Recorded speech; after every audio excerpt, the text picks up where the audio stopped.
Hi everyone, welcome to Ampcontrol's webinar, Charged Up, Optimizing Electric Fleets with Energy Management. I'm Hannah Romick, the Marketing Manager at Ampcontrol, and today we are joined by Moon Joo, who is the Technical Sales Manager, and Joachim Lohse, the CEO and Founder. We're going to be talking a little bit about what energy management means as it regards to electric fleets and talk a little bit more about what this means for smart charging. So without further ado, I'm going to pass it over to Joachim to discuss who we are. Thank you so much, Hannah, and I'm really excited to be here, and I'm very excited to lead through this a little bit with Juan and Hannah. At Ampcontrol, we really focus on helping fleet operators to optimize their electrification process. So we build several tools using AI to optimize the charging, using energy management, increase uptime, but also provide 24/7 monitoring support for fleet operators. And we're working with companies around the world. Our main focus on the software side is to connect charging stations through OCPP. That means we can connect to nearly any AC or DC charger. That means we can work with last mile delivery, we can work with trucking, we can work with buses and beyond. But we also connect to systems on the telematics side, on the route side, but also receive price information, utility information, and beyond. In the past 5 years, we have really focused on building the most reliable software tool for fleets that they can use during the electrification process. So today, what we want to focus on primarily is the energy management for fleets. So while Ampcontrol is working also on improving uptime of charging infrastructure, on tier 1, tier 2 support, and O&M, etc., today we really want to hyper-focus the energy management, many call it load management or dynamic load management, specific for fleets. And we want to tackle what's the problem that we see with fleet operators when they electrify. How can we resolve it, and maybe show you one or two case studies how we have done this in the past.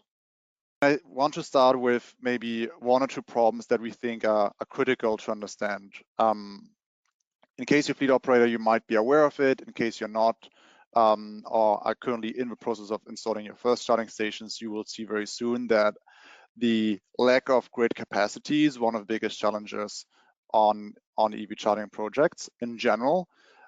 In addition, on the fleet side, since you typically install more than one single charger, so we typically look at depot charging, that means you install maybe 10, 20, 30 chargers or beyond, you need high power. And in order to get high power, you need to get approval from utility. For approval from utilities, they need to have capacity. And that picture shows you a little bit what it means to get capacity in the state of New York or New York City and around. And we see similar pictures on all major cities in the US, in Canada, and LATAM, but also in Europe, that grid capacity is one of the major constraints. So you don't get the capacity you need, the process slows down, potentially your project. That means you need to find a solution to overcome this, and that's one problem we'll take a look at today. And the second problem is, once you install your charging stations, start operating, get excited of using your chargers, you will very quickly face potential cost factors that potentially harm your margin on your fleet operation. So anyone who operates a fleet, they have certain goals to be very efficient, to be on time. And one of the main KPIs is obviously the total cost of operation. Total cost of operation is heavily influenced by vehicle maintenance, but also by the fuel cost or fueling costs. And fueling costs, in the case you electrify, is obviously electrification, electricity and power demand costs. The factor what we are seeing here is most countries and most states have either dynamic rates, that means the rates can change during the day, or they have time of use rates, that means you pay a different price depending on the time of the day, or you even have demand charges. That means you maybe pay not only your energy, but also your power demand. So charging very fast can be also very expensive. We have seen if companies don't take care of their energy costs, that means if they don't optimize, they just plug in and charge, they will lose potentially up to 50% of cost savings that will heavily impact their margin. and will also harm the speed of how fast they can electrify vehicles. Obviously, the more efficient you can charge, the more you can show that you are very excellent on your cost savings, the more chargers you can install, and the faster you can electrify your entire fleet. And I just want to go through one simple example, what it means to optimize charging with energy management. And this is really just one example out of a lot. If you look at on-managed charging, what it means, vehicle comes in, the driver plugs in, the charging station starts immediately the charging process, and the vehicle is fully charged within a couple of hours. The issue with that is potentially you charge at a completely random time when maybe energy prices are on a peak. That means the green line here shows maybe at this point right now the energy is more expensive than it was right before or right after. The other factor here, maybe you charge the vehicle very quickly, means with a higher power and with higher speed. So you use a high power demand. That means you have peak in your total power load curve at the end of the month, which then influences your cost. So that's probably the most unoptimized charging you can do in this case. And on the next slide, you will then see what is the potentially you're losing here. So in this case, the vehicle leaves a couple of hours later, and you have maybe the double or the triple of time actually where you can charge your vehicle. So you're not using this potential of potentially shifting your charging session. Of course, that's what we want to use. So on the next slide, you see an example how the optimization would potentially decide to charge a vehicle. It might start the vehicle to charge slow because you want to get some energy in your battery, and then over time you increase the speed to the point where you have maybe the off-peak pricing, and then you speed up your charging to get as much as possible on the cheap side. Again, there's a lot of factors that play into this, and what you also need to keep in mind is this is maybe simple for one single vehicle, but if you have 1,000 vehicles or 2,000 vehicles across a country, and each vehicle or each site has a different energy contract, and each vehicle has a different departure time and different arrival time, some vehicles might need maintenance, it becomes a pretty complicated optimization problem. And that's what we're working on the optimization side at Ampcontrol.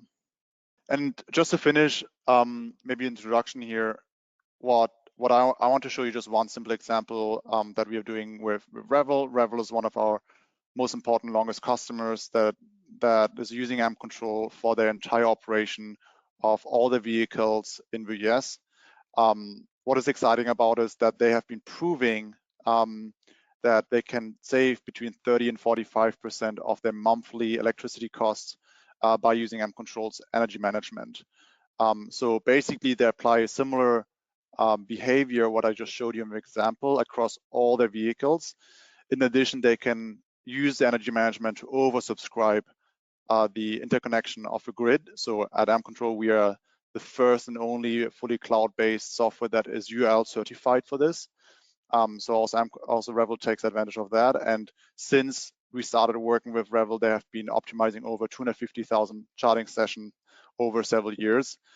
So that's probably one of the most exciting case studies where they have taken really advantage of the energy management and cost optimization. I'm super excited about them. I think they've done a great job in implementing Ampcontrol. You can actually look at the case study if you go on our website and then you go to our case study sections. You will find actually 2 separate case studies on Revel with a short video. So I really think that's a great way to educate a little bit more on energy management. But I'm now excited to give it to Juan Moon because he's going to show energy management a little bit on our platform. So excited to see you, Juan, in action. Hello, everyone. My name is Juan, or Juan Moon, and I'm the technical sales manager here at Ampcontrol. I hope you enjoyed Joachim's presentation on some of the requirements that a fleet might have when electrifying their vehicles. And now I'm here to share a little bit more about our dashboard and our views, and to discuss a little bit more on what load management or dynamic load management could mean for your fleet. So starting off, this is our home screen.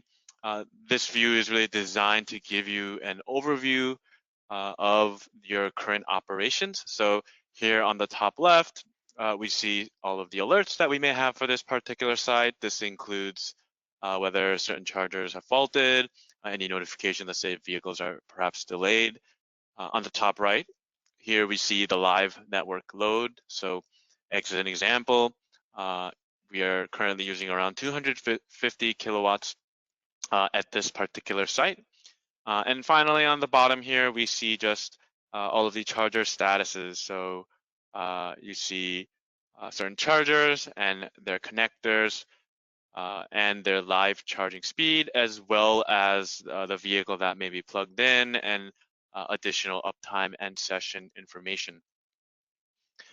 To dive a little deeper into the energy management view, we go to this dashboard, and here you're able to see the total live power at a particular site.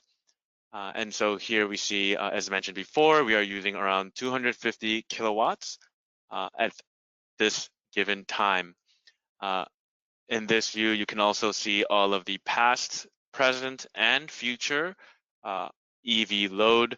This includes both the calculated or predicted EV load, as well as the live EV load, calculated as the aggregate sum of all the active charging sessions. So for example, here we see the last few hours, we have been charging at around a little below 300 kilowatts.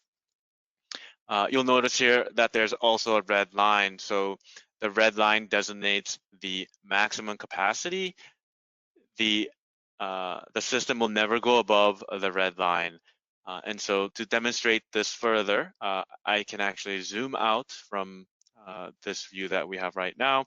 And now here we can see the optimization for the last 24 hours. And here you can see that the red line, or the maximum capacity, is actually going up and down. And so let's say, for example, based on the time of the day, you want to increase or decrease the amount of power that you have available at a particular time. You want to avoid a high demand peak during the middle of the day, or maybe you want to avoid expensive energy prices when in the evening when the rates are the most expensive. And so you can create these different capacities to change your charging strategy. So you'll notice here, for example, that you're using more or less power depending on the time of the day. And remember, this is the aggregate view of all of the charging sessions that is occurring right now. So if you have, let's say, 10 chargers, and those 10 chargers are being used throughout the day, this would be the sum of all of the power that you're using at any given time. We're also able to go into a specific charger. Let's say, for example, charger 8, and then you can view the total power and the charging speed over the last few hours on a charger level as well. So here you'll see the last 4 hours.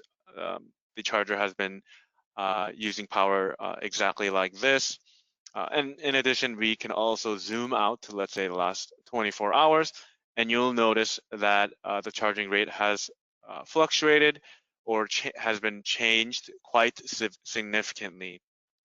The reason for this is that our system is managing the load of the EV chargers very dynamically. So for example, think of new vehicles being plugged in or plugged out throughout the day. And every single time we receive a change at the site, we will re-optimize the site and send new charging profiles to each charger and connector. So for example, we see that at this time, the charger was using all of its, was charging at its maximum speed of around 75 kilowatts, but meanwhile, it dropped to 25 or 14, even stopping at a certain point, depending on the real-time variables that we are seeing on site. So this is how dynamic the system could be, is that, let's say you have vehicles with different departure times. You may also have different energy prices or demand charges. And the system will take into account these different constraints and automatically optimize the charging of your vehicles. So the fleet operator, all they need to worry about is plugging in the vehicle. Meanwhile, our system will do the work of calculating what is the most optimal method to charge this specific vehicle. So going back to the energy management view, we're actually able to also do a couple of additional interesting things. So here we have, of course, the aggregate load of the site. We can also do additional things like adding an additional base load. So for example, let's say that you have a building that shares the grid connection with your depot or your charging or your site. The system will actually take into account the live consumption of the building to automatically adjust the charging of your vehicles. So let's say, for example, during the day when everyone is in that building and the HVAC is running at full power, that building will be consuming a lot of electricity.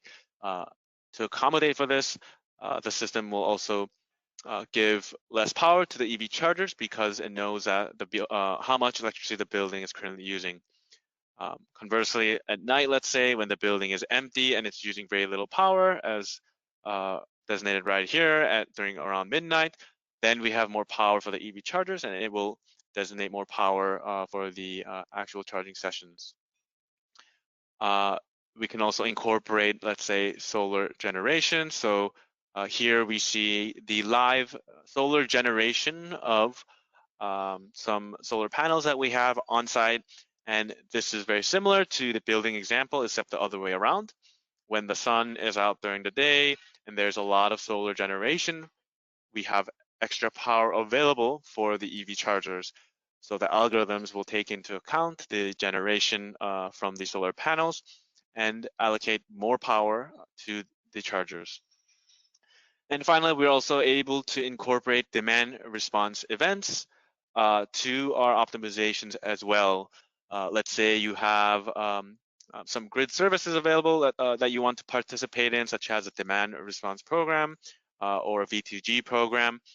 Our algorithms will take into account that specific demand response signal, let's say, to reduce the power for a specific time period for, let's say, 1 hour by X amount of kilowatts, let's say 50 kilowatts. And then the system will take into account this demand response signal and automatically incorporate this into your EV load. Of course, we're looking at a fleet, so you will also need to make sure that your fleet vehicles are charged on time. Our system will always ensure the on-time departure of your vehicles, checking to make sure that, let's say, participating in a demand response event doesn't jeopardize your EV fleet operations. So in summary, the load management system at Ampcontrol is able to take into account multiple constraints and optimize the charging of your vehicles while also ensuring the on-time departure of your electric fleet. Thank you, and we're happy to answer any questions that you may have at this time. Thanks, Juan. And now we're going to pass along to a couple frequently asked questions that we get about energy management and EV charging. So the first question I have is how to avoid issues with your EV charge point. Yeah, I can talk a little bit about this. So what we're doing at Ampcontrol is we certify and test chargers before a customer connects them to our system.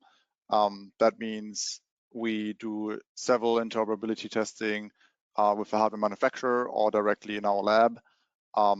We can do this several times per year in case you have major firmware updates. I think that's always one very important step before making major decisions on buying hardware. I would typically try to stick to only a few number of vendors. So if you have large fleets, you might not want to have only just one single vendor. You might want to spread the risk and have like 2 or 3 brands. But I would definitely avoid too many vendors per site or in total. That causes potentially complexity. The other piece is setting up energy management correctly. We typically help you onboarding the first few sites. We can also operate entire sites for you as well. Making sure that you set the right configuration of energy management, such as setting up the right minimum load on the connectors so your vehicle doesn't get into sleep mode and you don't have problems with that. Making sure that you test full smart charging functionalities of these chargers and beyond. And then enabling our alerts is also a very good way of getting alerted if something goes wrong. That means if a driver doesn't even have to call you, you get directly a message if something goes wrong. In case you use our support level, then our tier 1 level would get a phone call or would get a message that something is wrong on the charger and would try to verify, potentially remote restart the charger, etc. So I think these are a couple of ways of tricks that you can do to avoid issues. I hope that helps. Awesome, thank you. And moving on to the next question. So what does Ampcontrol's UL certification mean? Can you talk a little bit more about what the UL certification is and how this can help EV fleets? Yeah, I remember I mentioned this during the slide decks, and the UL certification we received by the end of last year is something very special because we are the very first software company ever receiving this UL certification. That means UL as an independent party went with us through our product, through our energy management, and then decided that our energy management is fully safe and reliable for energy management and load management, specifically for the oversubscription of breakers, panels, and grid interconnections. So what this means is customers can use Ampcontrol to install more charging stations per site, a huge cost saver for companies like fleet operators, a huge help when they want to install more chargers quicker without waiting for grid upgrades from utilities.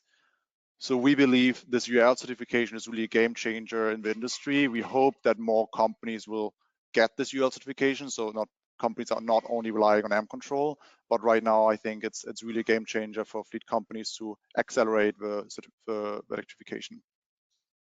Thank you. Next question. Some sites have more than one transformer or breaker. How can Ampcontrol help with this? Yeah, so some sites can have, let's say, one inter-grid connection and multiple transformers or breakers at a particular site. So Ampcontrol actually has a very innovative multi-network feature that allows you to optimize across not just a single transformer breaker, but across multiple transformers and or breakers. This means that you're able to charge at a particular site, take into account these different variables to maximize the efficiency of your site and of the charging that is occurring at one specific transformer. Awesome, thank you. Next question, this will be for Joachim. What EV charger brands can be operated with Ampcontrol? Yeah, today we have customers using AC and DC chargers. Sometimes they mix and match DC and AC chargers across sites. And as I mentioned, you can also have multiple brands. What is really important specifically from the energy management perspective is that they are fully compliant with OCPP, so with the Open Charge Point Protocol. We make sure that we test and certify, as I mentioned before, that they are following these protocols. If we see that a charger brand is not compliant, we would definitely inform the customer that we see certain issues and we'll try to help the OEM to resolve it. Today we tested over 25-30 brands and probably around over 50 chargers. We are still very selective. We don't want to connect to charging stations that don't comply with these standard protocols. But luckily, nowadays, we have a lot of chargers who actually follow this really, really well. So I think there's a large variety of chargers. Some are cheaper, some are more expensive. Some are European chargers, some are US chargers, some are coming from Asia. So I think a very large variety and a good selection for customers. Awesome, thank you. And then final question for Moon. What energy data is Ampcontrol monitoring and how do you receive the data from the charger? Yeah, so some of the energy data that Ampcontrol is monitoring include voltage, kilowatts, ampere, and more. So all of this data is available through OSPP from the charger, and we are using these sort of energy data to optimize and really ensure that whatever is occurring on site are following the constraints as defined by the fleet operator. Awesome. Well, that's all the questions that we have. Thank you both for joining today. And if anyone has other questions you would like to ask us, please email us at contact@ampcontrol.io or visit our website. We have other webinars also available about all different types of things, whether it's EV market or EV technology. So definitely check those out, and we will hopefully see you soon. See you soon. Thank you. Thank you.